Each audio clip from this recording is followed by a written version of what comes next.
Mis grandes amigos, escucha del programa Inyección de Esperanza. ¿Qué tal? ¿Cómo están? Les saluda su amigo el pastor Emilio Vázquez desde el departamento de Itapúa, República del Paraguay. ¿Cómo están mis queridos oyentes? Aquí estamos en una edición más del programa Inyección de Esperanza, edición número 754 que va de la temporada. 754 audio de estudios para ustedes, mis queridos oyentes, América del Sur, Centroamérica, Norteamérica, Europa, parte de África, para todos ustedes llegamos con Inyección de Esperanza aquí con mi compañero de labor, el pastor Francisco Araque, que está en control de controles en la sala técnica, ahí ya elaborando y editando el programa. ¿Qué tal, pastor Francisco? Bendiciones, shalom, y ahí le enviamos un fuerte abrazo, rompe espalda a todos ustedes, mis queridos oyentes. Nos unimos dos congregaciones, uno de Paraguay y otro de Panamá, Centro de Remanente Fe y Adoración Paraguay y Yeshua Mesudá de Panamá, para hacerle llegar este programa, su programa Inyección de Esperanza. Más 595-985-162-975, nuestra línea de contacto, línea personal aquí en Paraguay. Claro que sí. Centro de Remanente Fe y Adoración, nuestra congregación, puede encontrarlo ya en el Facebook, nuestra página, el Facebook de nuestra congregación, ¿está bien? Sí. Bueno, Centro de Remanente Fe y Adoración, CDE, ahí van a estar conectadísimos también, van a encontrar algunas prédicas, algo interesante que les pueda servir de estudio, a lo que se están insertando, integrando en nuestro sistema de prédicas, ¿sí? Bueno, saludo cordial al pastor Timoteo, al pastor Javier ahí de la congregación Centro Remanente Fe y Adoración, a todos los hermanos líderes que están trabajando arduamente. Tenemos nuestra congregación también en Posada, República Argentina. Saludo cordial ahí al pastor Hugo Rivero, a su esposa Alicia, a nuestro querido hermano Juan. Está ahí trabajando arduamente con su llamado, ¿sí? Ya está apartado mi hermano Juan, próximo a llegar a la diaconía. Sí, está trabajando arduamente. Impresionante cómo está trabajando ya aquí en la ciudad de General Delgado, que sería ya nuestra tercera congregación Centro Remanente Fe y Adoración. Muy bien. Personería Jurídica 8045, mis queridos oyentes. Bueno, estamos en Facebook, estamos en WhatsApp, estamos en TikTok, estamos en ¿dónde más? Estamos en donde estamos. Ok, con el programa Inyección de Esperanza. En todos lugares nos están escuchando. De cualquier lado estamos recibiendo mensajes. Sí, Telegram también, claro que sí. Bueno, en la radio, en la hora de la verdad, en Atlanti FM 90 y... ¿Cuánto es Atlanti FM? 94.3, algo así. Excelente, bueno. Ok, vamos a estar entrando, claro que sí, en el versículo 3. Aquí te quería hacer llegar, pastor Emilio, para demostrarte que el Mesías es el mismo Padre. No sé qué excusa vas a tener o vas a torcer la palabra a partir del verso 3. Bueno, eso ya dije en la... Gracias por su... Qué raro que no me pusieron ahí jaque mate. Qué raro que no me hackearon, porque suele... Cuando encontramos así algún versículo, yo esperaba eso, ¿verdad? Pero no, este es otro. No es el que a veces me dice jaque mate, ¿verdad? Pero como que me está diciendo jaque mate, porque acá me dice que acá va a demostrar que el Mesías es el Padre, y que bueno, que voy a torcer la escritura. Yo no hago eso. Me van a disculpar. Gracias al Padre bendito. Estamos con la 754 edición. Desde la edición número 1 hasta este día, nadie puede comprobar que yo torcí la escritura. Nadie. No nos acostumbramos así. Mis mentores, mis maestros de la Sagrada Escritura, de la Torah, mis instructores, ninguno de ellos, y aquí tengo a uno presente, el pastor Francisco Araque. Jamás, nunca, jamás hemos usado, ni me han enseñado ellos a distorsionar escritura. Al contrario, siempre me daban ese consejo de cuidarme, de no distorsionar la escritura. Y siempre llevé en cuenta esos consejos y agradezco mucho. Aquí está mi mentor, el pastor que me ayudó a entender y a aprender también de la exégesis hebrea y que justamente está grabando el programa. Así que, hermano querido, no tengo ninguna intención de estar cambiando, transformando, reestructurando palabras. Pero como dije ya en la instrucción, que íbamos a llegar acá y que iba a estar explicando lo que significa eso, porque lastimosamente, hermano querido, muchas veces leemos la mitad de un texto o un cuarto de mitad de un texto, y cuando encontramos las palabras que nosotros creemos convenientes para refutar o que pensamos que es la verdad, nos detenemos allí y nunca leemos todo, y por eso nos falta completar el versículo para tener la verdad. Nos falta la verdad. ¿Por qué digo eso? Porque usted me está diciendo que en el verso 3, la Biblia está diciendo, el autor de los Hebreos está diciendo que el Mesías es el Todopoderoso. Y vamos a leer, y acá usted me dice que voy a torcer, pero vamos a ver. Vas a ver que lo que usted está diciendo es algo falso, mi querido oyente. No voy a torcer, pero sí voy a explicar lo que sucede aquí. Y voy a leer en su versión, lo cual usted está usando allí, donde dice: el cual, siendo el resplandor de su gloria y la imagen misma de su sustancia, y quien sustenta todas las cosas con la palabra de su poder, habiendo efectuado la purificación de nuestros pecados por medio de sí mismo, se sentó a la diestra de la majestad en las alturas. Bueno, según veo, usted me dice que aún desde el versículo 1, versículo 2, está hablando del Mesías, y en el versículo 3 está hablando del Mesías como el mismísimo Todopoderoso, ¿verdad? Pero yo no sé hasta dónde usted leyó el versículo 3, mi hermano querido. Acá tengo otro, dice, ¿cómo entonces se debe entender de que el autor de la carta a los Hebreos, que no estaba inspirado, o qué? Porque también dice acá que el mismo Mesías es el resplandor del Dios Todopoderoso, omnipotente. Bueno, a ver, hermano querido, y aquí yo no encuentro que él dice que es el resplandor del Dios Todopoderoso, omnipotente. O sea, ¿qué versión usa usted? Porque acá me mandaron la Reina Valera, el que me dijo que el Mesías es el Todopoderoso. Y usted me dice, qué bárbaro. No, vamos a trabajar con versículos, con los versículos que se tiene a mano. O sea, tiene que enviarme usted qué edición usa. Porque acá en la versión ya de la latinoamericana dice: Él es el resplandor de la gloria de Elohim y la impronta de su ser, dice acá. No, tampoco dice lo que usted me dice. Y la VIN ya leímos, perdón, la Reina Valera ya leímos. VIN todavía no miramos, a ver. Pero no, antes de mirar en la VIN, bueno, quiero decirle a este hermano que acá no dice lo que usted me dijo recién. Pero me quedo con este otro varón o hermana que me dijo que voy a torcer la escritura, que acá claramente dice que el Mesías es el resplandor de la gloria, que es el mismo Padre, ¿verdad? Bueno, cuando dice el cual siendo el resplandor de su gloria, usted se queda ahí y después me dice y la imagen misma de su sustancia, quien sustenta todas las cosas con la palabra de su poder. ¿Sí? Hay una coma, pero usted no leyó toda la parte, ni siquiera leyó donde dice habiendo efectuado la purificación de nuestros pecados por medio de sí mismo, ¿verdad? Usted no me leyó esa parte.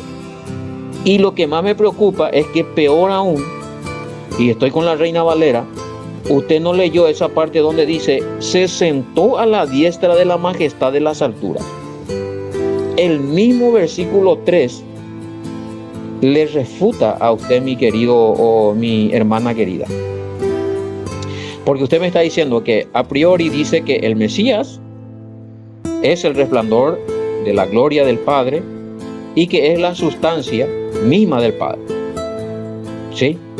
Y entendiendo esos términos, según su parecer, ahí está diciendo que el mismo Mesías es el Todopoderoso, como alguien me dijo ahí recién. Él me dijo lo que piensa, pero no dice la Escritura.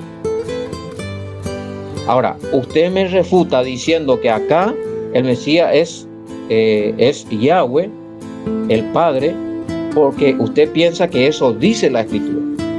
Pero la Escritura no está diciendo eso, ni en la Reina Valera. No es eso lo que está diciendo. Porque ya porque si fuera así, el mismo autor se contradeciría, porque ya en el mismo versículo, ahí donde la parte donde dice, se sentó a la diestra de la majestad de las alturas, ¿cómo es? El mismo, el Todopoderoso, muere. Mientras él muere en esos 3 días, yo te pregunto, ¿qué habrá sucedido si el Todopoderoso murió y estuvo 3 días y 3 noches en la tumba, en la dimensión de la muerte? O sea, ¿quién estaba mientras gobernando el universo? Uno, porque después dice que sabemos que después de los 3 días y 3 noches, el Mesías adquiere nueva vida. Para que suceda esto, quiero llegar a esto. Se sentó a la diestra de la majestad de la altura. ¿Qué pasó? No es que él muere inmediatamente, se va y ya está. No, pasa un proceso. Tiene que morir, tiene que estar 3 días y 3 noches en la sepultura. Luego tiene que resucitar. Ahora, cuando llegamos al primer día de su muerte, y si él era el Todopoderoso, o sea, ¿quién estaba reinando en el cosmos, en el universo? Si él es el Todopoderoso y está muerto. 2 días, ¿quién estaba reinando en el cosmos, en el universo? Iba a haber un cataclismo, un caos en el universo si el Todopoderoso estaba muerto, si el Mesías es el Todopoderoso. 3 días, imagínense, eso sería un regalo que iba a fulminar el mundo y la galaxia, el espíritu inmundo y maligno, ¿verdad? Pero no fue eso lo que pasó, porque eso está en la interpretación de usted. ¿Por qué? Porque cumplidos los 3 días y 3 noches que muere el Mesías, no el Padre, el Mesías, el Hijo, dice, ¿quién le resucita de entre los muertos? No me venga a decir que el propio Mesías se autorresucitó, porque si usted me viene con eso, vamos a tener serios problemas, porque ninguna parte en la Biblia y ninguno de los discípulos dice que el Mesías se autorresucitó, sino dice que el Padre lo resucitó de entre los muertos. ¿Qué quiere decir eso? Que el Mesías estaba bien muerto y estaba entre otros cadáveres. Entre los muertos. Quiere decir que estaba entre otros cadáveres. Y que el Padre estaba en otra dimensión, en el tercer cielo. Y que cuando se cumplió el tiempo de su resurrección, el Padre opera con el poder del Espíritu Santo. Y eso también lo dice Efesios 1, 19, 20. Pablo lo dice. Y le resucita al Mesías. Si usted sigue leyendo 21, 22... y va a encontrar que el Padre es el que le da vida al Mesías por medio del Espíritu Santo cuando él estaba muerto y estaba entre los cadáveres. Y el único cadáver que adquirió vida entre los otros era el Mesías. No sé si me está entendiendo. Cómo usted mismo se está refutando porque está usando un cuartito de palabra mal interpretado. Ahora, ¿qué pasa cuando el Padre le resucita al Mesías? Ni aún en el momento que Él resucita, Él dice, bueno, yo soy el Todopoderoso que murió y que ahora resucitó. No. ¿Te acuerdas cuando se encuentra con María Magdalena? ¿Te acuerdas ese famoso pasaje donde se encuentra con María Magdalena y le dice que se vaya junto a los discípulos que son mis hermanos, ¿sí? Él dijo que se vaya junto a los discípulos que son mis hermanos y que iré junto a ellos y que también iré junto a su Elohim, que es mi Elohim. Él mismo lo dijo así. Y eso lo encontramos en Juan 20:17, cuando le dice a a esta mujer: no me toques, porque aún no he subido ¿a dónde? ¿Dónde? A mi Padre. Después dice: mas ve a mis hermanos y dile: subo a mi Padre y a vuestro Padre. Ahí está. Y después, ¿qué le dice? A mi Elohim y a vuestro Elohim. La Reina Valera dice: a mi Dios y a vuestro Dios.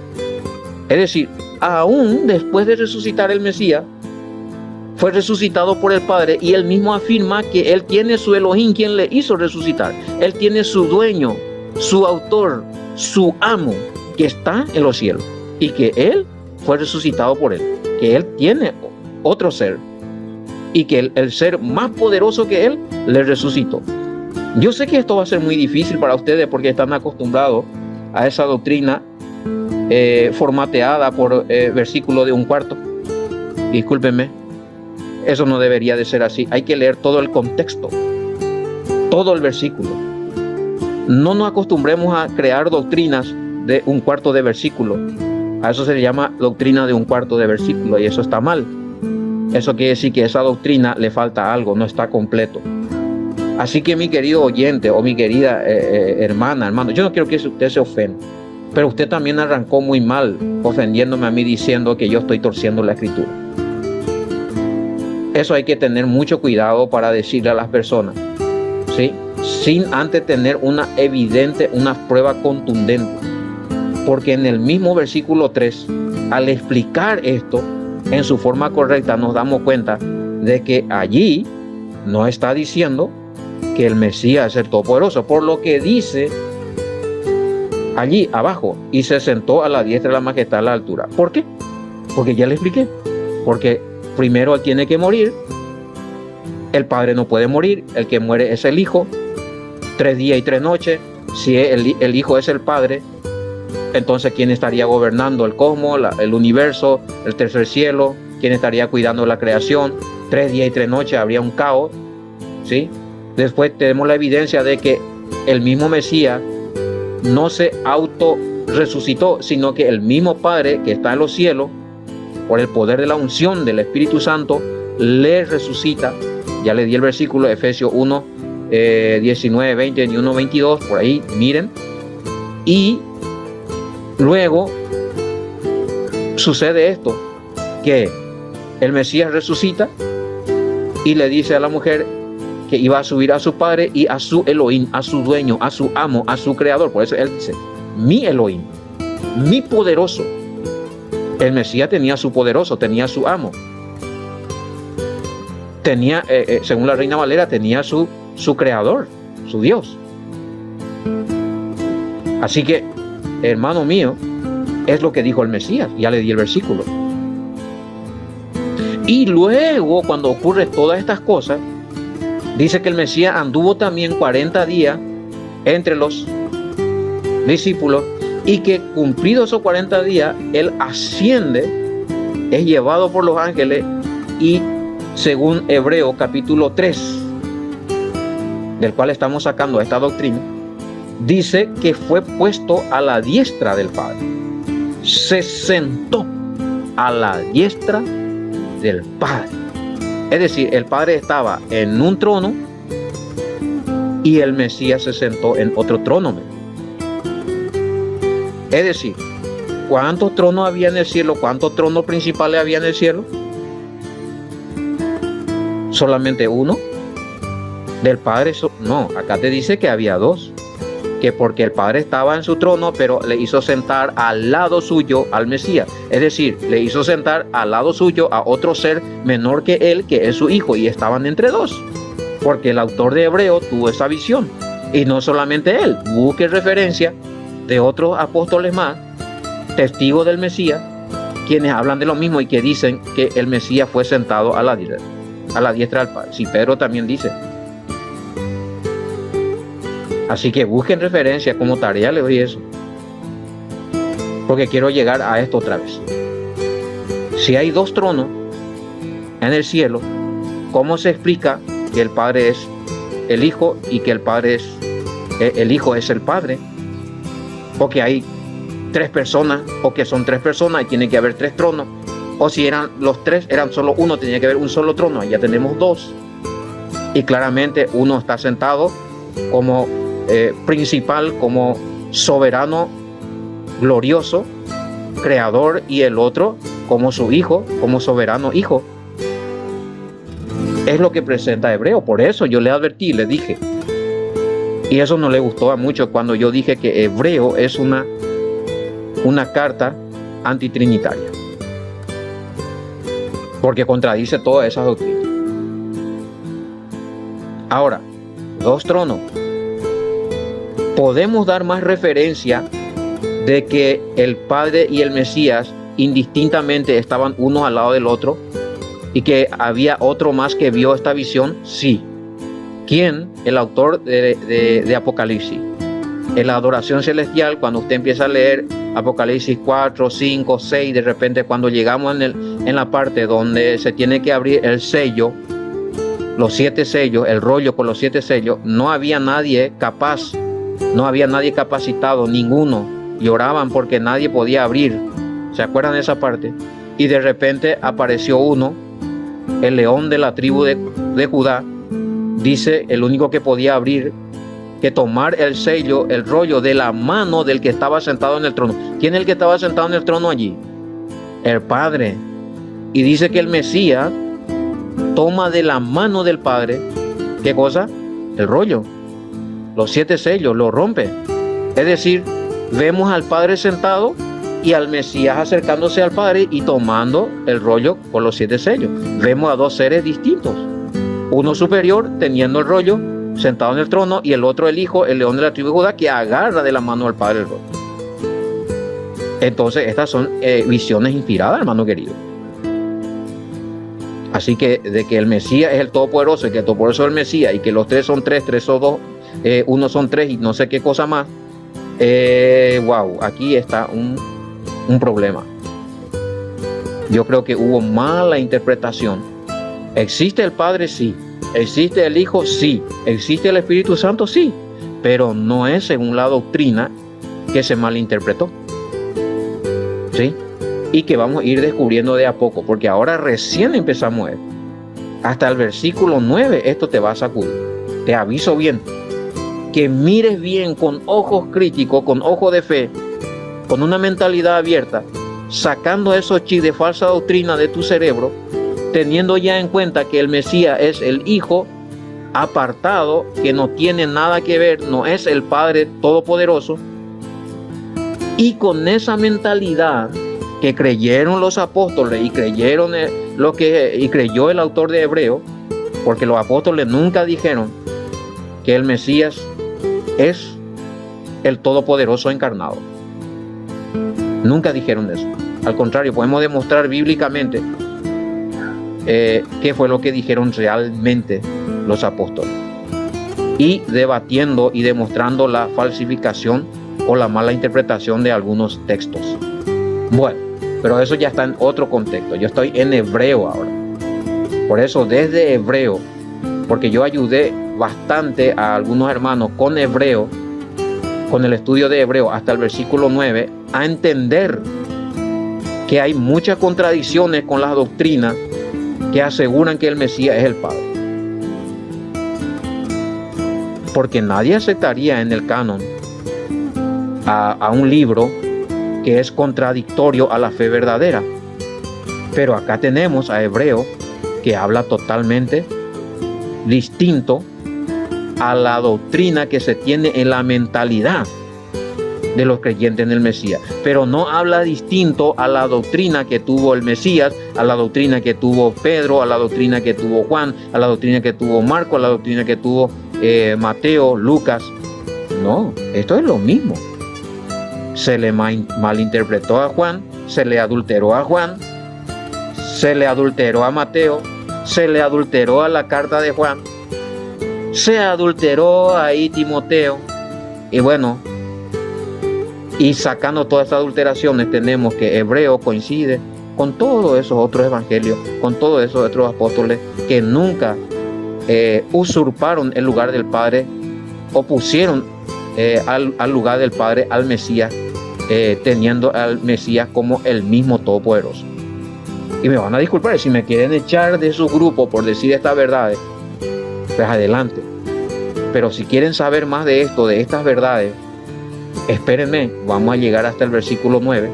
Y cuando terminemos el versículo 9, tengo 2 estudios más, aparte de la identidad del Padre y del Hijo, y qué es el Espíritu Santo, bíblicamente, que le voy a pasar. Pero necesito que me den tiempo.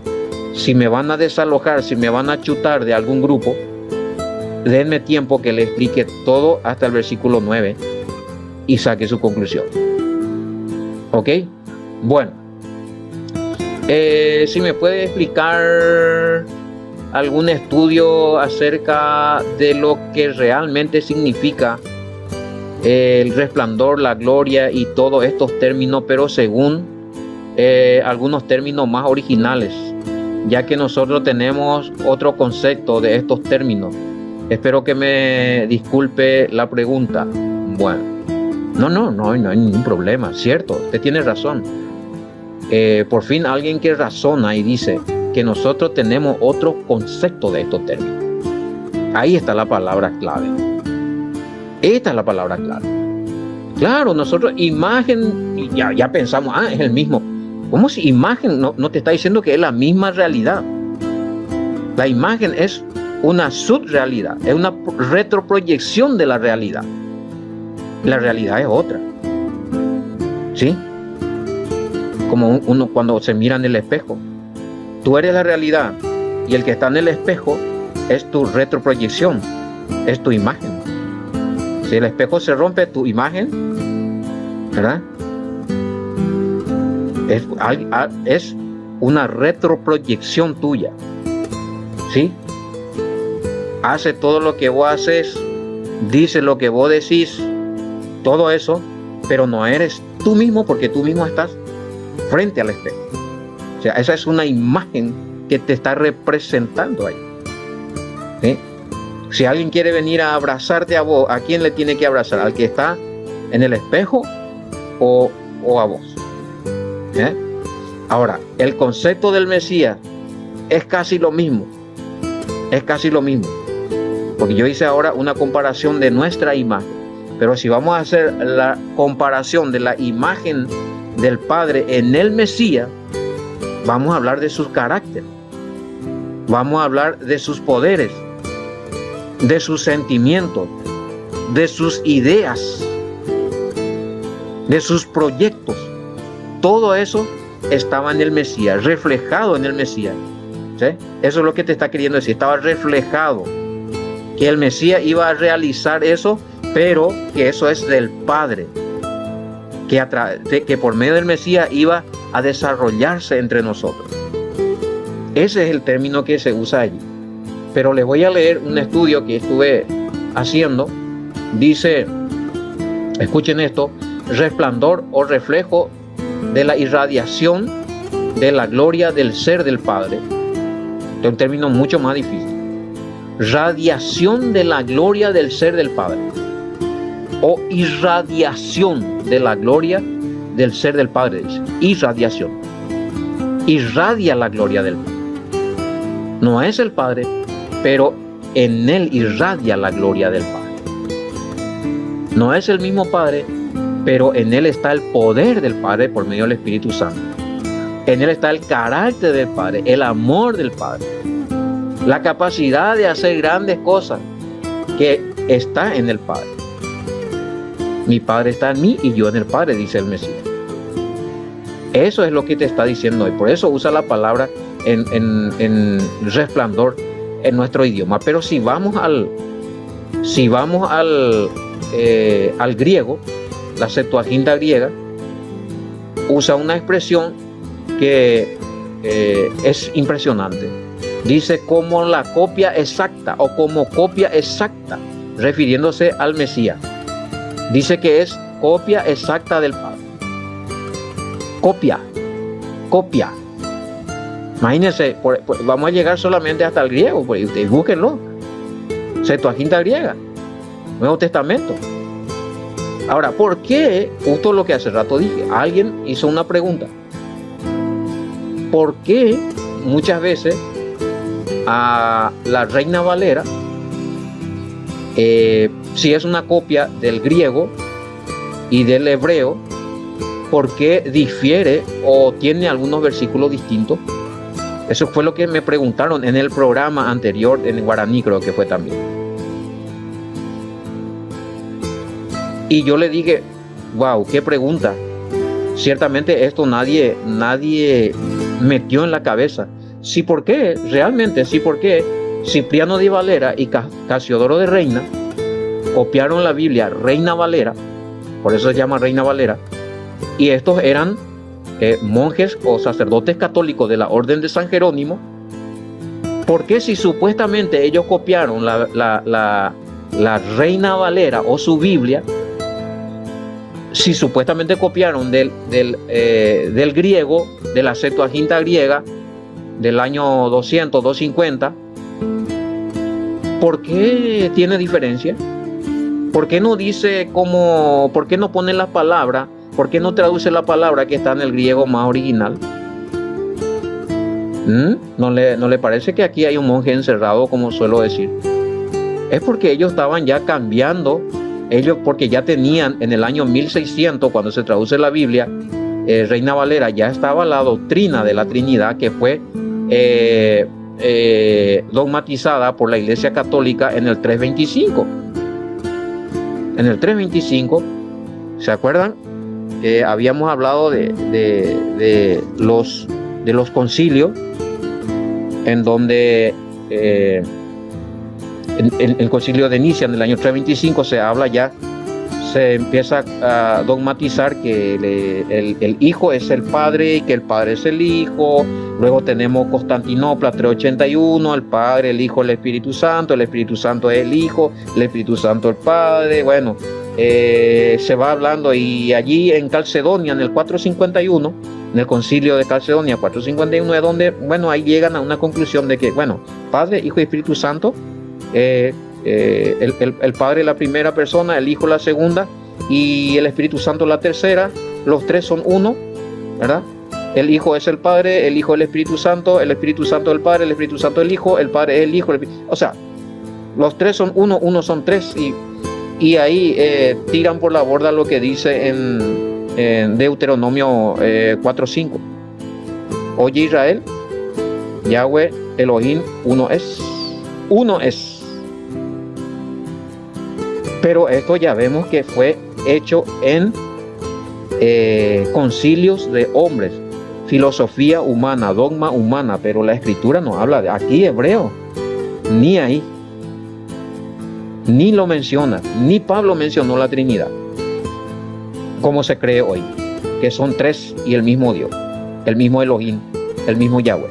No, él no habló de eso. ¿No le parece raro que Pablo no haya hecho así estas cosas?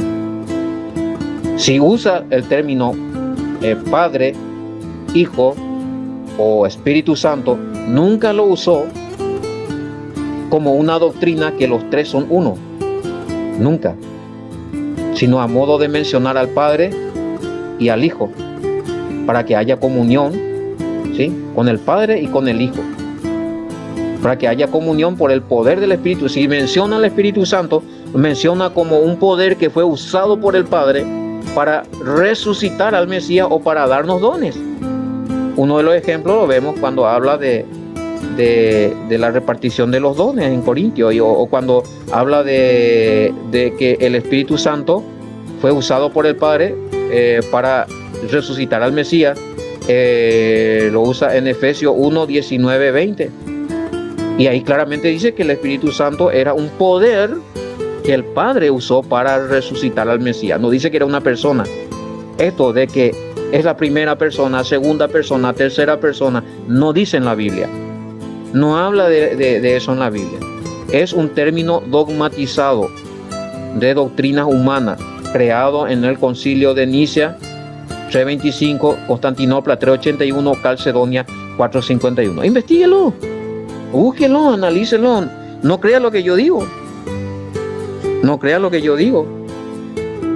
Ahora, y basta de decir que yo estoy distorsionando la cosa con usar un cuartito de versículo.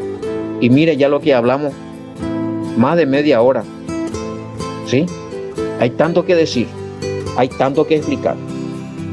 Hermano mío, hermano querido, mucha atención, mucha dedicación, mucha oración. Si usted ama la verdad, si usted oró y pidió la revelación de la verdad, hoy es el tiempo. Usted se va a dar cuenta quién es realmente el Padre bíblicamente, quién es realmente el Hijo bíblicamente, y cómo se le sirve y cómo se le ora, porque ahora le va a identificar qué es el Espíritu Santo bíblicamente. Ya recién hablé. Si no entendemos, si no le entendemos al Padre, si no comprendemos su identidad, si no le entendemos y no comprendemos la identidad del Mesías, si no entendemos y comprendemos la identidad del Espíritu Santo, estamos orando mal, estamos creyendo mal, estamos pidiendo mal, pero aún por su misericordia el Padre nos sigue sirviendo, por su rajen. Imagínense cuando entendamos bien esto, cuán mucho más poderoso será nuestra oración y cuán mucho más revelador va a ser nuestro conocimiento. Y a eso vamos, y que el Padre nos ayude por los méritos de su Hijo Yahushua. Nos volveremos a reencontrar en un próximo programa de Inyección de Esperanza. Será hasta la próxima. Shalom, bendiciones.